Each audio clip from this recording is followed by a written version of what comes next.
嗨，大家好，我是坦平叔。今天是2025年8月25号，这一期咱们继续聊聊恒大清盘，聊聊中国的房地产。今天这个恒大正式从港交所退市。截至恒大退市还有16万股民，人均持股市值50万港元都不到，占比高达99.7%。这很多散户都是在恒大跳水的时候想着抄底捡漏，结果没想到直接抄进了地下室。关键是地下室下还有地下室，这个地下室最后发现还远远不止18层那现在手里的股票和废纸没什么特别大的区别，妥妥的这个大型韭菜收割现场。现在回头看一看恒大的散户投资史简直是一部大型追高杀跌教科书。2017年巅峰时期股东总数只有3万人不到，这个筹码主要集中在这个机构大佬在他们手上，那叫一个风光无限呢。结果到了2021年暴雷的时候就是还没有暴雷前夜，这个散户就飙升到了41万，也就是筹码从机构大佬手中往出派发，你们喜欢他都给你了。日均交易量突破1亿股，就是这个在港股市场也比较罕见。多数人抱着是别人恐惧我贪婪的心态冲进去即便到2024年中国恒大停牌之前呢，还有28万这个散户坚守阵地。有人估算过这28万散户平均持股成本2.3港元，那时候就停牌了，想跑也跑不了了。直到8月22号要退市的时候，还有16万散户被关在里面。这个16万散户手里的股票这回是彻底凉凉。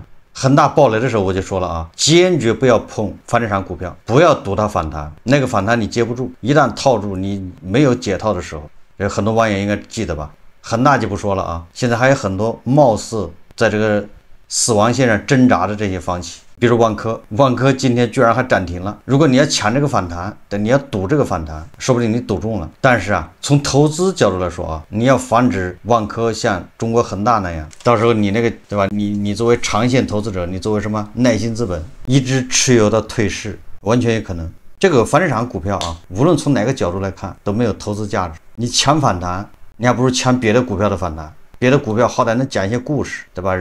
什么人工智能算力，什么自主芯片，你房地产股票它能讲什么故事呢？所以不要跟房地产股票较劲。今日早盘地产股强势拉升，万科 A 表现亮眼。截至上午10点6分左右，万科 A 触及涨停板，股价攀升至7.22元，涨幅达10%，创近4个月以来新高，成交金额超41亿元。当然了，不光是万科涨了房地产板块其他的一些股票也都涨了。这个到底为什么涨，这个谁也说不好是不是跟上海放开限购有一定的关系？是不是让这些大家对这个地产股有了新的期待？这个实际上没有任何用当然了，万科还有它自身的原因，就是万科自己发了个公告，2027年之前这个外债都没了，就是没有要新的到期的外债，让人感觉是不是它渡过难关了？昨天咱们节目说了远离地产股。我们再看看这个万达天眼查天眼风险信息显示，近日万达地产集团有限公司新增一则股权冻结信息，股权所在企业为成都青白江万达广场置业有限公司，冻结股权数额1亿元人民币，冻结期限为3年，执行法院为成渝金融法院。这个王老板正在新疆那个什么克拉玛依吧，正在跳舞呢，在那儿找商机投资呢。这边公司股权被冻结，就是家里都揭不开锅了，那边还要投资。就是我想起了有人曾经跟我说过，一个好的企业家首先是一个好的演员，对吧？哪怕是家里揭不开锅了，那么债权人都已经把门给堵上了，但是他该表演还要表演，显得云淡风轻，主重若轻，对吧？这个困难已经过去了，实则不然我们先看一篇文章，这个是中国房地产报它的一篇报道，它标题叫什么呢？叫楼市大势急需以资金之矛攻多难之盾，以什么矛攻什么盾。他这个说的以资金之矛就是拿钱去砸。这个是中国房地产报报道的，看他怎么说的。他说8月18日国务院召开强调采取有力措施巩固房地产市场止跌回稳态势，结合城市更新，推进城中村和危旧房改造，多管齐下，释放改善性需求。最令市场期待的是，这次会议还强调进一步提升宏观政策实施效能，深入评估政策实施情况，增强政策针对性、有效性，及时回应市场关切，稳定市场预期。根据形势和任务，房地产市场止跌回稳，急需狠抓商品房收储和城市更新落实，这是立足当前、着眼长远根本性发展大计。我也解释一下啊，这个房地产报它是住建部下面的这个宣传的喉舌，住建部也是房地产行业的这个主管部门。但是这个房地产行业也跟各个地方政府密切相关，所以你看这里面就是涉及了一个责任问题，也就是这个上级政府要求房地产要止跌回稳，那止跌回稳作为主管部门有没有责任？当然有责任了。那地方政府有没有责任？也有责任。那这里面就涉及到大家互相推责任了。我想这个大家理解啊。所以房地产报他就说这个房地产止跌回稳需要狠抓商品房收储，还有城市更新的落实。那这个都是地方政府的责任呢。地方政府要商品房收储啊，对吧？地方政府负责城市更新啊。你看他文章说这一轮房地产市场调整从2021年下半年开始，持续到现在已经是4年时间，也就是恒大暴雷以来马上就4年了。说4年来，企业从高负债、高杠杆、高周转的粗放发展模式切换到了追求稳健和有质量发展的轨道。这说的也有道理因为这个高负债、高杠杆、高周转的企业已经死了、没了，那剩下的都是高质量发展，这你不服都不行啊。说房地产行业也从有没有转向好不好的追求高质量发展新模式，在这种新旧动能转换期，市场出现了剧烈的变化，尤其是楼市价格的稳定已经深刻影响到居民的消费动力，市场不稳，人们就会顾虑，就会持币观望，购房需求就难以释放。要稳住楼市，就要去库存，大力收储存量商品房，用作保障性住房，这是消化房地产库存的最好办法。这项工作不仅有利于消化已建成的存量房，还有利于增加保障性住房供应。感觉像是变魔术一样原来把房价稳住就这么简单，就是你政府拿钱出来把房子一收，用作保障房，房价就稳住了。这想一想就不可能，对吧？也就是把开发商手上的房子卖不掉的，收到政府手上，房价就稳住了。这是什么逻辑呢？对吧？政府并没有把这房子给它炸掉，如果炸掉了，那个供应量少了，就从这个市场经济供求关系说，你供应没了，就像资本家一样的把牛奶倒到海里去了，它把它倒掉了，那么牛奶的价格它就会止住，对吧？甚至还要上涨。但你这把牛奶储存到一个地方藏起来，那牛奶价格能跌能涨吗？或者你把牛奶收集了给别的地方给人喝，那你还是牛奶价格还是起不来对吧？这是市场经济规律他说从数据看，国家统计局发布的1至7月商品房竣工待售面积4亿平方米，在建施工面积44亿平方米，在房地产市场处在深度调整期，待售库存和新建住宅都面临消化与销售的巨大压力。加上二手房的放量入市，更削弱了人们购房意愿和信心。去年9月以来，多部门大范围降低居民购房门槛和成本，激活了居民的常规新增需求。现在政府层面向企业收购待售商品房，用作保障性住房，是对常规新增需求的重要补充。这项工作的推进与落实的好不好，已经成为衡量稳住楼市的重要标准。此前3000亿元的保障性住房再贷款，按照贷款本金60%发放再贷款，可带动银行贷款5000亿元，但是要消化存量商品房的收储规模达到10000亿元级别以上。有机构测算，当前收储所需资金可能超过5万亿元。我们认为，如果地方政府在资金上获得突破性支持，其收储的步伐就会大大加速，在消化部分存量商品房的过程中，就会有效提振市场信心和预期。这样反过来，可能不需要用完所有的资金额度，前提是前期收储资金投入要有力度，避免僧多粥少局面，而消除政策应有作用。什么意思呢？也就是刚开始要动用资金要多，以资金之矛嘛，攻什么多难之盾，上来就拿钱去。这个意思就是政府坐庄，有政府把这个开发商手上卖不掉的房子收到手上做保障房，政府来坐庄，就是那个房子在开发商手上，开发商就乱卖，对吧？他一乱卖嘛，他就内卷，他就价格就降，这卖不掉他就降价，这样导致这个房价一直在往下降，稳不住。这个好了，政府出手把房子收到自己手上，不卖也不降价，那你这刚需房，你就老老实实去买去，房价就稳住了。这也不知道哪个大聪明啊想出来的，他就没想到啊，就是这些韭菜啊，他就是死活不买，他没钱。正好你有保障房出来，那韭菜申请你那个保障房算了，不也挺便宜的吗？为什么还去买呢？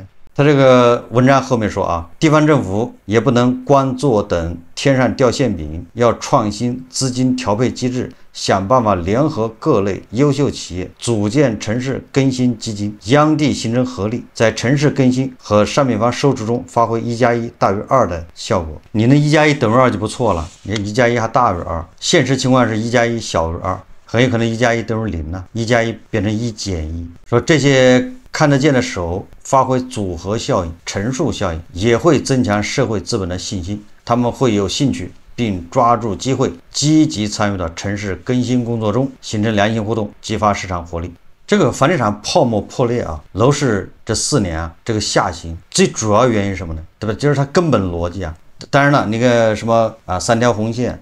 高杠杆、高周转，这等等，那都是原因之一啊。它后面一个大背景，一个逻辑是什么呢？逻辑就是房地产20年不断上涨的这个神话呀，这个信仰破灭了。这个是什么个信仰呢？这个信仰就是觉得啊，未来一定有人会接盘。就是你现在，比如说现在房价1万啊，你现在1万买进去，你根本就不会担心啊，你根本也不怀疑未来3年或者5年有人2万块钱把它买走。所以在这种预期下，大家是无脑选择贷款，7大姑8大姨借钱去买，对吧？也不管自己有没有那个还贷能力，也不管自己什么有没有工作，因为你买了房子，你现在是买到就是赚到，对吧？你今年是花100万买的，3年以后就变成180万，那没有工作怕什么呢？没有工作把房子一卖，你就还赚80万，对吧？但是你才用20万去买的，因为这不是杠杆吗？你只要付首付就行了。我们毫不怀疑啊，后面有人接盘。为什么房地产泡沫会破呢？就是突然有一天啊，大家形成了个预期，什么预期呢？就是未来没人接着盘，就是我现在5万1平米买的，未来谁8万1平米把它买走，这人在哪儿？是谁？大家想明白了，不可能。为什么呢？一个是人少了，这本来人就少了，对吧？人口是断崖式下跌啊，就是时间不站在炒房的这一边，对吧？未来人是越来越少，这是第一个。第二个，还有哪个行业，对吧？还有谁那个收入是一直在涨的？这样的人还要批量出现，只有他才能接得了你手上的房子。你是5万买的，他要8万买走啊，所以大家想一想，觉得不可能。当然，人们从这个狂热的这种信仰中，就是房价不会跌的，永远涨。从这种冷静下来之后，大家不相信这个神话了。那这个时候，你政府不管出什么政策刺激没有用，大家买房的时候都会审时度势，都会仔细去盘算的，值不值，对吧？刚需房也不打算赚钱，但至少不能赔吧，对吧？我现在买一套房住，我也不打算以后卖给别人赚几十万、100万、赚500万，那也不能赔吧？你要赔了，对吧？我今年100万买的，明年80万，后年首付的店没了，这也不好受啊。所以说大家只会观望，你随便出什么政策只会观望。所以正好结合今天上海出了新政策，上海发布楼市沪6条调整限购，外环外符合条件不限套数，单身买房视同家庭。财联社8月25日电，为更好满足居民刚性住房需求和多样化改善性住房需求，促进房地产市场平稳健康发展，这个上海出台政策8月25号第一个是调减住房限购政策，第二个是优化住房公积金政策，第三个是优化调整商业性个人住房贷款利率定价机制，第四个是完善个人住房房产税政策。这里面最主要的就是调减住房限购政策，也就是符合条件的居民家庭就是上海户籍的，还有一个就是在上海连续缴纳社保或者个人所得税1年以上，非上海户籍，这2种情况，你在外环外买房不限套数，爱买多少套买多少套。我看了一下，这具体政策跟那个上个月北京出的那个政策一样北京是5环外，对吧？你爱买多少套，在北京好像是你交社保交2年，你就有资格买，上海是交1年。这个效果怎么样？你看看北京不就知道了吗？北京刚实行1个月，这个政策简单点说就是鸡肋，甚至对吧，让人有点失望。但它这就是过程呢，对吧？到上海或者北京完全放开，反正这都是必经的一个过程，他不想一步到位，对吧？他要分几步，那你也没办法。这个上海也比较奇怪它一直呈现出这种，对吧？干死落到死，一边是豪宅秒光，对吧？昨天是周末吧，那个有一个项目，那名字我也忘了7000万一套一共60多套秒光，但是外环外房子又卖不掉，你说这叫什么事？我觉得如果这样的话，这上海完全可以出台政策就是说你要在这个豪宅，对不对？比如那个日光盘，你要买一套的话，你必须在外环外买4套，就得大售。既然这么火火，对不对？对吧？你既然这个什么黄浦区是吧，还什么徐汇区，反正那些这个核心地段，那房子不愁卖，都是秒光，那你不如大售吗？对吧？你得在就是外环外持有5套房，拿个5个房本来，而且必须在一个人名下啊。5个房本，你才有资格去那儿去买房。这样你看，把外环外的房子不就卖掉了吗？你不要看好像这个外环外五个房本没多少钱呢，对吧？它一套300万，5个房本才1500万，然后它市里面的豪宅是7000万一套啊。说到这儿，我们再看一看啊，这个最近啊，我看网上流传啊，这个维维老师啊又发表这个逆天言论啊，他这么说的，说张维为在2025年8月23日的演讲中提到，8月23号也不知道什么演讲啊，咱不知道。总之，维维老师在这个演讲中说了啊，说中国城镇居民家庭平均资产为141万元。这个我想啊，很多人听了这个141万，脑袋嗡嗡的，就也不知道什么意思。也不知道维维老师说的对的还是错的。他说中国城镇居民家庭平均资产141万，反正你看你的存折肯定没有。它关键是什么呢？对吧？关键说这个数字大家不理解，但是它后面一个标准，一个参考标准，大家一下就明白了什么意思。维维老师说啊，高于美国水平，并称大部分城镇居民比台湾地区更富裕。维维老师他不是瞎说的啊，他说这一数据源自2019年中国人民银行调查统计司的中国城镇居民家庭资产负债情况调查。该调查显示，城镇居民家庭净资产中中位数是141万元。这个维维老师太会引用数据了啊，他引用的是口罩之前的数据，最主要的是2019年这个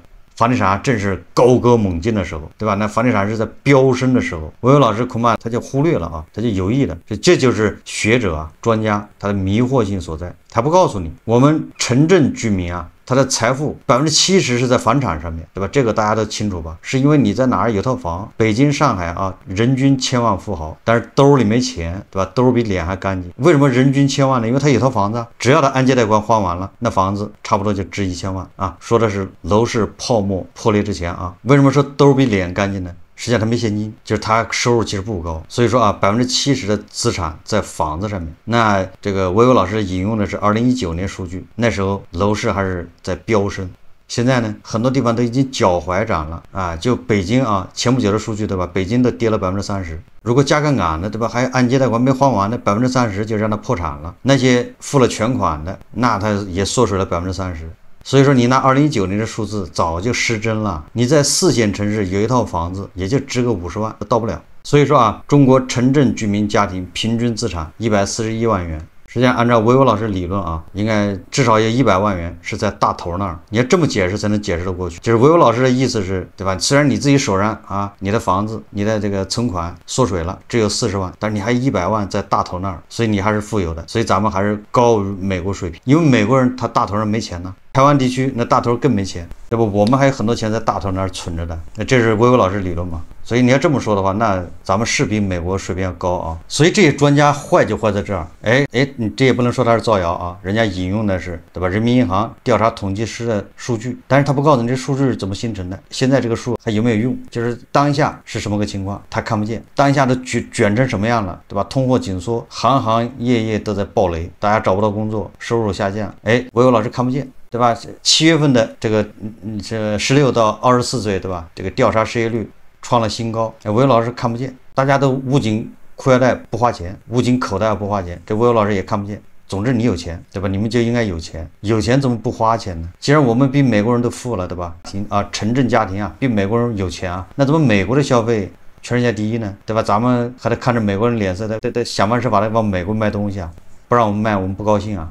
为什么我们自己不消费呢？就我们比美国人有钱，我们自己还不消费。美国人比我们穷，美国人消费比我们厉害。维维老师也不解释一下。最后我们再看个视频啊，这晚上我看到一个 UP 主啊吐槽啊，说一个月赚4000有多难。大家看视频啊。很多人看了我月入4000的视频，说我一个月挣4000还不如回家睡觉。那我想反问大家，你们觉得4000块钱好挣吗？按照每个月工作23天的标准来算的话，那么你每天的平均收入是174元。假如你是外卖员，基本上是要做好起得比鸡早睡得比狗晚的准备。如果你去超市收银的话，那么一天得站10个小时，收入120元。如果你想挣4000块钱，至少意味着你得工作34天。如果你去卖衣服，按照底薪1500块的情况下，提成给你5个点，平均每个月得卖5万块的衣服，可能才能挣到4000块。那4000块钱在你还完花呗和信用卡后，可能就仅仅只够你吃饭。就这样缝缝补补的过日子，甚至最后倒贴。假如你是女生，你没有钱买护肤品，没有钱买化妆品，甚至没有钱打扮自己。假如你是男孩子，甚至不敢谈恋爱。这就是我的一个生存的现状，也可能是大部分人的现状吧。按照维欧老师的理论呢，对吧？你这个一个月赚4000，比美国人幸福，对吧？你要想着你每赚4000一个月，你实际上已经在大头那儿存了1万了啊，就这么个逻辑啊，对吧？你不要老盯着自己那4000，你要想着大头那儿已经有你1万啊，只是不记名，对吧？暂时放在那儿，反正你想着总有一天给你的，对吧？要问什么时候给你，那你最好问问维欧老师，只有维欧老师能回答。好，这期节目咱们就聊到这里，感谢大家收看。如果喜欢我的节目，欢迎订阅转发，也可以在下方留言评论，谢谢大家。